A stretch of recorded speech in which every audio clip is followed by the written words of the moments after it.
Vinci કેટલી રોટલી ખાધી? પણ મમ્મી શાક જેટલું મસ્ત બન્યું છે રોટલી કેવી રીતે ખાવ? એમ શાક મસ્ત બન્યું. મમ્મી એકદમ બહારનો બજાર જેવું બન્યું છે. એમ પંજાબી બનાવ્યું ને એટલે. મમ્મી કેવી રીતે બનાવ્યું? કાંઈ નહીં, ડુંગળી અને ટમેટાની ગ્રેવી કરી. 4 રોટલી ખાધી. 4 રોટલી ખાધી? ઓહો હો હો.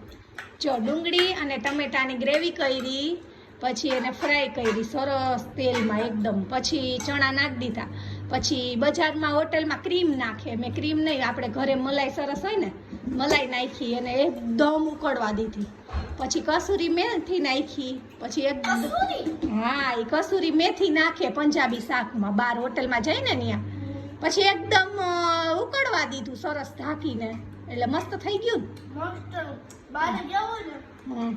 ચા લઈ જાવ ને તો બેનો ટેસ્ટ તો સેમ જ આવે. એમ મજા આવી.